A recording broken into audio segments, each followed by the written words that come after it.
Canada, 4 à 5 millions de personnes seraient des aidants naturels. Ce sont des gens qui donnent leur temps pour un proche afin de les supporter dans la maladie. Il est facile pour eux de s'oublier. Nous avons donc pris le temps d'écouter leur histoire. Bon, en mai 2006, ma mère est décédée du cancer du poumon. Elle avait son mari, qui lui était... elle était aidante naturelle pour lui parce qu'il faisait de l'Alzheimer, un petit peu de Parkinson, un petit peu de diabète. C'est quelqu'un qui avait été opéré pour le cœur, donc il était assez hypothéqué. Et puis, bon, elle est décédée. Alors moi, j'ai pris 6 mois de congé de travail pour garder Gilles à la maison. J'avais de la place et puis je pouvais me permettre de prendre un congé, donc c'était assez facile là, de s'organiser pour en prendre soin. Ensuite, c'est ça, je l'ai gardé pendant 6 mois. Les 2-3 premiers mois, ça allait bien, mais plus ça allait, plus ça se détériorait parce que lui, il se rendait compte qu'il avait perdu son point de repère qui était ma mère. Alors, je pense que la dépression a entré un petit peu en ligne de compte là-dedans. Puis comme moi, ben, je n'étais pas habituée non plus de prendre soin de quelqu'un de malade, on s'est ajusté. Gilles, le mari de ma mère, c'était mon meilleur ami. On était très proches, donc il n'y avait pas de gêne entre nous deux. Quand, à un moment donné, bon... c'était facile, on pouvait sortir, aller au restaurant, on faisait des sorties, il y avait une chaise roulante, fait que quand il était capable de s'asseoir et de se lever de sa chaise roulante, donc il n'y avait pas de problème. Mais à un moment donné, il est devenu de plus en plus malade. Donc là, je ne pouvais plus, mettons, comme dire, bon, attends-moi, je vais aller prendre mon bain. Je n'étais plus capable d'aller prendre mon bain parce qu'il se levait, il était étourdi, il tombait. Donc plus ça allait, plus la maladie avançait, c'était plus prenant, quand même assez costaud, puis moi, tout petite. C'était pas facile. Fait que quand j'ai vu qu'il se levait puis qu'il tombait, bien là, j'ai dit, donc, je vais attendre que mon mari arrive pour me laver. Et puis, des choses comme ça qu'il fallait, quand Yves était à la maison, il fallait s'organiser. Je profitais du temps que mon mari était à la maison pour soit aller faire mes commissions ou pour sortir avec les amis, me changer les idées. Donc, moi, j'ai pas eu à demander du répit durant ces 6 mois-là. Parce que mon mari était à la maison aussi, là, il pouvait prendre des journées de congé, etc. Fait que ça, c'était assez facile. Ça a duré 6 mois. Les 2 dernières semaines, je l'ai rentré à l'hôpital et puis il est décédé à l'hôpital. Fait que je l'ai eu 5 mois et demi. C'est pas long, mais c'est épuisant. Ça a été prenant, en fait, quand même. Là. De l'imprévu aussi, prenant dans tous les sens, côté émotionnel, côté physique, tout ça. C'est quand tu t'attends pas, là, du jour au lendemain, de prendre soin de quelqu'un de malade, surtout quelqu'un de près comme ça, ça ramène aux valeurs quotidiennes. Ce qui aurait été peut-être le plus dur pour vous, c'est ça, c'est le côté émotionnel, c'est de voir l'autre personne, en fait, perdre ses moyens, la personne que vous aviez connue oui, qui est en train de s'estomper un peu. Oui, de le voir perdre, pas juste ses capacités physiques, c'est surtout aussi les capacités mentales. Gilles, c'était quelqu'un qui était bon en électronique, c'est quelqu'un qui était bon, c'est quelqu'un de très instruit, travaillait pour la Domtar, et puis il était en charge d'une 40aine de personnes.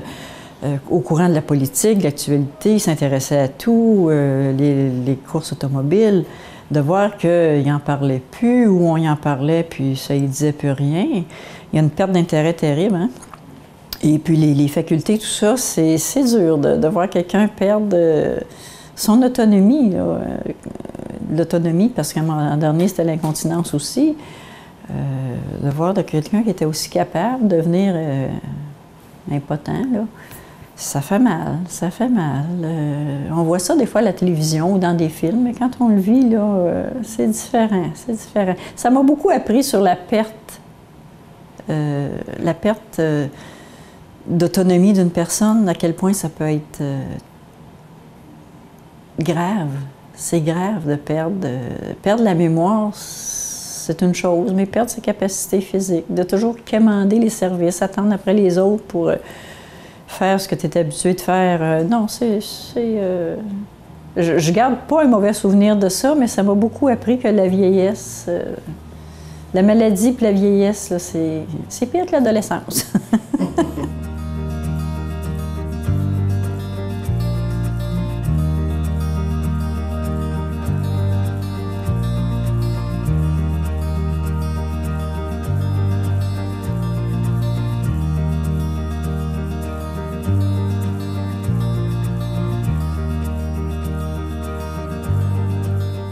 peut-être embarquer, parler de votre père, là, que là, vous... Là, présentement, oui. Présentement, voilà, vous êtes encore un peu dans ce processus-là, quoique c'est pas nécessairement c'est différent. C'est différent. Oui, lui est en foyer, résidence pour semi-autonome. Il a 86 ans, il va avoir 86 ans bientôt. Et puis, c'est quelqu'un qui était, divorcé, célibataire, libre, toujours fait ses affaires toute seule. Il allait à la pêche, il a travaillé pour la brasserie O'Keeffe toute sa vie. En santé, très en santé aussi.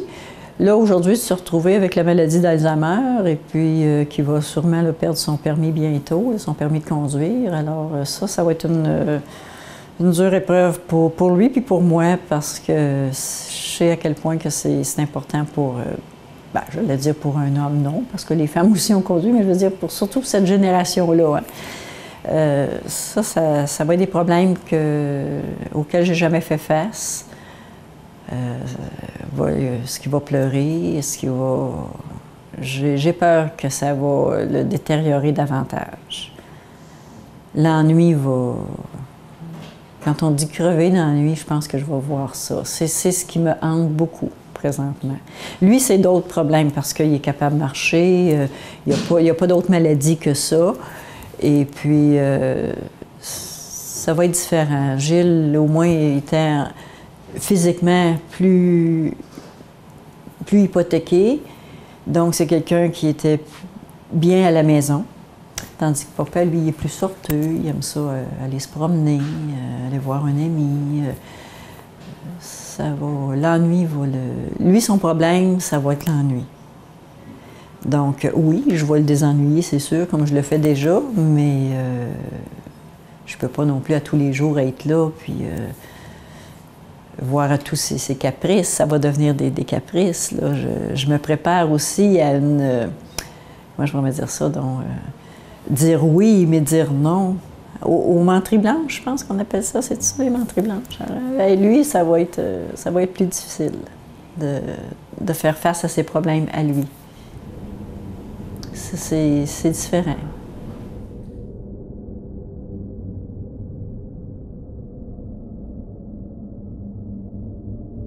Vous venez de le mentionner, les menteries là, que vous dites, entre guillemets. Mais, en fond, c'est important Vous avez compris que c'est important de placer des limites, en fait, en tant qu'aidant?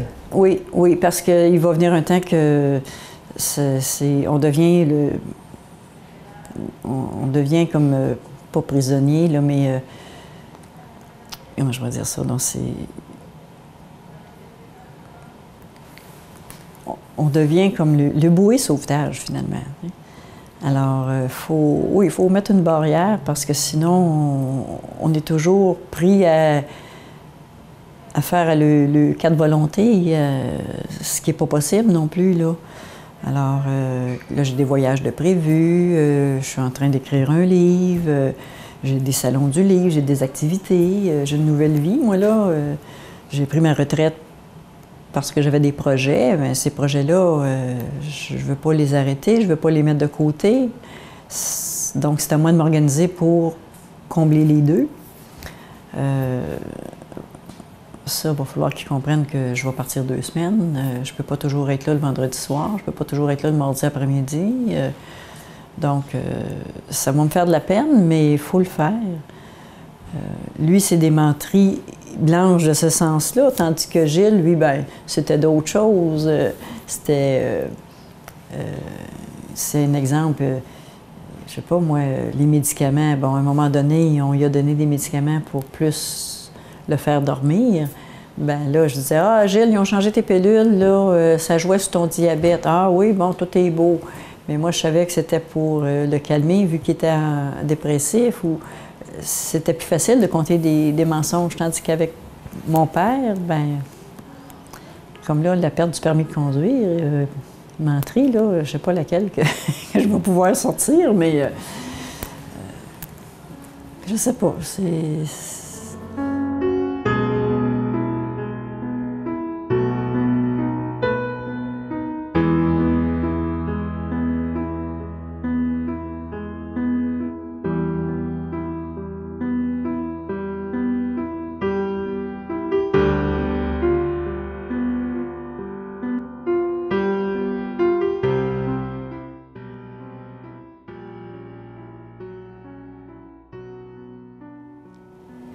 Est-ce qu'on a... est-ce que des fois vous ressentez de la culpabilité, justement? Est-ce que c'est facile de se sentir coupable de ne pas tout le temps être là, de vouloir faire plus, mais est-ce que ça peut arriver? Oui, un petit peu. C'est sûr que dire non, c'est pas facile. C'est pas dire non pour dire non non plus, là. Mais c'est dire non pour, justement, garder du temps pour soi. Donner, il faut donner. Il n'y a pas de problème pour ça, sauf qu'il ne faut pas non plus devenir les esclaves, là, tu sais, d'être toujours là. Faut qu'il apprenne à... Lui, c'est quelqu'un de solitaire, c'est quelqu'un d'assez sauvage. Mais là, en ayant plus d'auto, il va falloir qu'il apprenne à jaser avec d'autres ou à se faire des amis sur place, là. De ne pas toujours se fier sur moi. Moi, j'ai pas de frère, j'ai pas de sœur, là, je suis l'unique, là. Fait que c'est pour ça que quand je dis qu'il faut que je mette mes limites, il faut que je me garde du temps pour moi, je peux pas demander à ma sœur d'aller le chercher pour le distraire, j'en ai pas. Je peux pas demander à mon frère, irais-tu chercher papa puis l'amener à telle place? J'en ai pas. Donc, lui, là, c'est moi. Hein. Fait que c'est ça qu'il faut que je fasse attention, là, pour pas qu'il se fie sur moi tout le temps. Ça va me faire plaisir de l'aider, puis je vais toujours être là, je l'ai toujours été. Et puis, j'ai pris soin des deux autres, je vais prendre soin de lui, mais avec certaines réserves, parce que à un moment donné, tu deviens toujours... tu te sens obligé de... Alors, non, on va essayer de combiner les deux pour... on va essayer de plaire à tout le monde. Et bien là, c'est sûr qu'avec votre père, la situation est différente dans le sens qu'il est dans un centre semi-autonome. Est-ce que vous le voyez, là, la différence entre Gilles et votre père, justement, au niveau implication, entre guillemets, là, dans le sens qu'il n'est pas supervisé, en fait, Il est plus autonome que Gilles, mais ce que je vois, ce qui est identique, c'est la détresse. La solitude, la perte de leurs habitudes. Ça, je vois une dégradation au niveau santé aussi. Comme des fois, il me dit, mon père va me dire, celui qui est en résidence, là, des fois, il va me dire « Ah, je sais pas ce que j'ai les 2 jours, je fais pas bien. » Mais je le sais que c'est de la détresse. Je suis capable de l'identifier parce que je l'ai identifié avec Gilles. Là, j'ai dit « Bien, veux-tu qu'on aille voir le médecin? » Non, là, c'est rien que depuis 2 jours, là, je sais pas ce que j'ai, là. C'est l'ennui. Il s'ennuie de ses chums, il s'ennuie de son chez eux, il s'ennuie de ses affaires, où ce qu'il était, ses habitudes, ses voisins. Il allait placer du bois, les cordes de bois du voisin d'en face, gardait le chien de l'autre. Il y avait des petites préoccupations. Là, il est tout seul dans sa chambre, malgré qu'elle est grande et qu'il y a un beau balcon puis la rivière, il est bien installé. Mais toutes ses petites habitudes quotidiennes, il les a plus. Donc, il s'en ennuie, mais il n'est pas capable de l'identifier. Il ne peut pas me dire, Lynn, je m'ennuie tellement de où j'étais, de ma rue, de mes chums, mes voisins. Ça devient comme confus. Mais quand il me dit, je fais le pas en dedans, je le sais que c'est de l'ennui.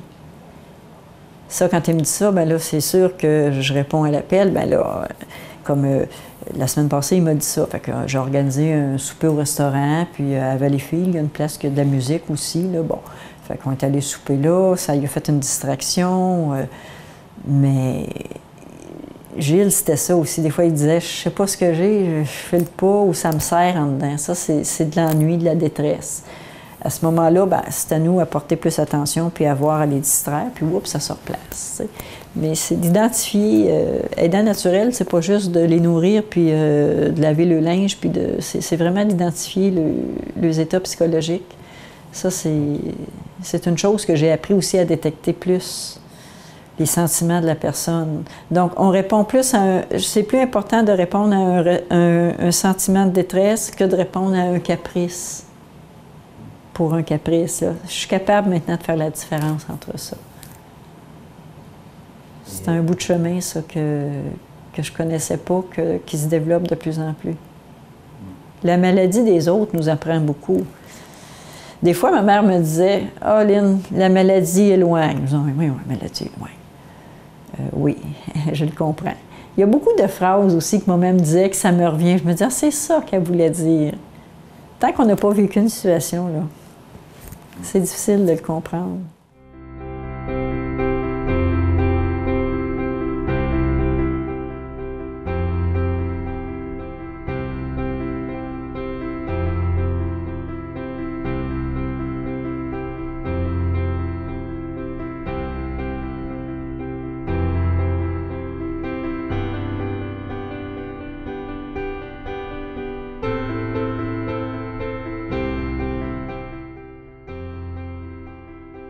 Parce que là, on a beaucoup parlé de Gilles et de votre père là, qui commence à perdre la mémoire, tout ça, et de les voir perdre. Mais vous, comment vous vous sentiez face à ça, de les voir, en fait, de ne plus reconnaître tranquillement la personne qu'ils étaient? Est-ce que... On s'y attend, on le sait. La Société d'Alzheimer fait du beau travail, le Centre bénévole aussi, on a des rencontres, on fait des partages, mais il reste que ça fait mal, ça fait mal. On a beau être prévenu, on a beau savoir que ça s'en vient, mais chaque perte, on se dit « Oh non, il est rendu là, oh mon Dieu, il est rendu là ». On voit les pertes, ils nous en parlent, vous allez voir, telle chose va se passer, vous allez voir telle chose.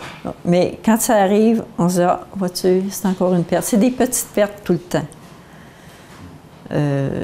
Contrairement à un moment où, hop, on apprend qu'elle a eu le cancer, puis 4 semaines après, elle est rendue dans son urne. C'était un volte-face, ça, là. Gilles, ça a été 6 mois. Donc, en 6 mois, j'ai eu le temps de voir de la dégradation, j'ai eu le temps de voir les pertes, mais j'ai plus réalisé après, parce que ça s'est fait vite. Tandis que papa, lui, c'est plus lent. C'est depuis 3 ans, là, je m'en aperçois qu'il y a des pertes, qu'il y a des pertes. Puis les pertes, plus sont grosses. C'est sûr que ça fait mal, parce que c'est plus la même personne. Avant, on faisait une joke, il y avait une répartie. Là, tu fais une joke, il sourit, puis il trouve... Il comprend pas, il comprend pas. C'est là qu'on s'aperçoit, on se dit « Oh, oh, oh ». Donc, oui, c'est touchant, ça fait mal de voir ça. Et on va revenir à ce qu'on s'est dit avant l'entrevue, en fait, que peut-être qu'est-ce qui a facilité, dans votre cas, c'était le lien que vous aviez, surtout avec Gilles, tu sais, oui. Facilité ce 6 mois-là d'aidant naturel. Oui, c'est facilitant d'être aidant naturel quand on est intime. Ma mère, c'était ma grande chum, lui, c'était mon grand ami. Déjà, moi, il m'a connue, j'étais adolescente. Donc, on passait des veillées à jaser toutes sortes de choses, des conseils, des trucs, de la vie. C'est quelqu'un qui a toujours été là pour moi, encourager. C'est dur de voir quelqu'un s'en aller comme ça, mais le fait d'être proche, ça a été intense. Tandis que prendre soin de quelqu'un, ça peut être ta mère ou ton père, ou ton mari, mais si dans le couple ça n'a jamais bien été, puis que c'était la guerre tout le temps, prendre soin de quelqu'un qui est malade, qui t'a un petit peu comment je veux dire, donc, pas nuit dans ton quotidien, mais bon, des couples que ça ne fait pas. Prends soin de quelqu'un de malade quand, durant toute ta vie, il n'a pas été romantique et charmant, disons. C'est pas la même chose que quelqu'un que tu es prêt, là, puis que tu aimes. C'est différent. Les sentiments, ils sont pour beaucoup. Beaucoup, beaucoup.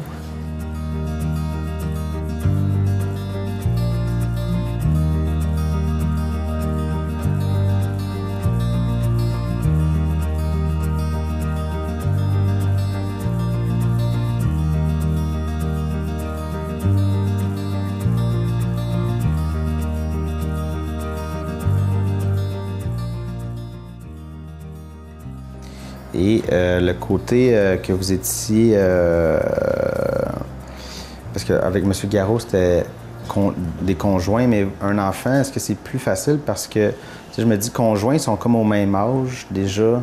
S'il y en a un qui tombe malade, oui. L'autre est déjà un peu plus vieux, plus fatigué. Est-ce que c'est plus facile en étant enfant, peut-être, d'aider ses parents? Ou je sais pas, je lance ça comme ça. Ben moi, vu qu'on était très proches, il n'y avait pas de gêne. Fait que c'était facile. Quand il arrivait un dégât, on va dire, d'incontinence, bon, là, je disais, bon, ben là, Gilles, on va faire couler l'eau, on va te laver, là, puis après ça, là, on va aller dîner ou on va aller au Walmart. Fait que ça y enlevait son humiliation. Puis moi, ça me gênait pas, puis tout était correct. Mais si tu n'as pas été proche avec ton père ou ta mère, ben là, quand il arrive le temps du bain ou ces choses-là, ça peut être gênant. Ça. Nous, non. Moi, je l'embarquais dans la douche. Moi, j'embarquais dans la douche avec, mais je restais habillée, évidemment.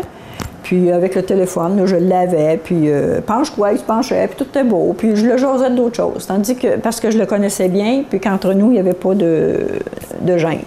Mais quelqu'un qui voit son père une fois par mois, et qui l'a jamais vu en pyjama même, j'imagine que ça ne doit pas être faisable. Mais pour nous, fait, moi j'ai eu ça facile, ce côté-là. C'est plus facile de prendre soin de quelqu'un avec qui tu es plus intime. Ça l'a donné comme ça aurait pu être autrement. Mais même si j'étais l'enfant, parce que moi, ma mère était dans le bain ou elle était après se laver, puis j'avais affaire à me maquiller parce que je m'en allais.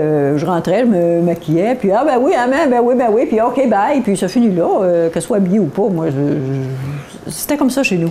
Donc, c'est rare parce que des fois, j'en parlais, puis les gens disaient, mon Dieu, pas moi. Non. Nous autres, une porte fermée, on n'a jamais vu ça. Fait que, c'était comme ça. Puis il fallait que je le tienne aussi quand même, veux pas, il faut que tu tiennes quelqu'un là, qui est chambranlant, il faut que tu le tiennes pour embarquer dans la douche, puis le sortir du bain. Là, quand tu sors du bain, tu n'es pas habillé. Donc non, c'était pas... Mais quelqu'un là, que c'est pas aussi intime, là, ou pas aussi près, là, ça doit pas être évident. Et le côté des soins, là, je sais qu'avec Gilles, là, il était diabétique, puis les pilules, mais est-ce qu'il y a un stress relié à ça? Pour les pilules je sais pas. Pour le pilulier, ça, non, le pilulier, ça allait. Là où moi, ça me stressait, c'est que j'ai peur des aiguilles. Puis comme il faisait en dernier, le diabète était plus contrôlable par les piqûres, mais plus par les pilules. Il fallait donner des petites injections. Mais c'était pas la seringue, c'était comme un crayon. Puis, mais moi, comme j'avais peur de ça, puis que je voyais sortir la petite aiguille, bien, ça, j'aimais moins ça. Mais là, puis j'étais là, Gilles, là, ça fait-tu mal, là? Puis là, tout. Il disait, ben non, j'ai rien senti. Là, moi, je pense que j'avais plus mal, moi, que lui. Là. Ça, j'aimais moins ça, là, quand il est venu le temps, là, parce que prendre soin, on n'est pas infirmière quand même. Là. Ça a duré quelques semaines, ça, les petites injections, mais c'est pas quelque chose que j'ai aimé. C'est pas une partie, ça, la partie médicale, là, non.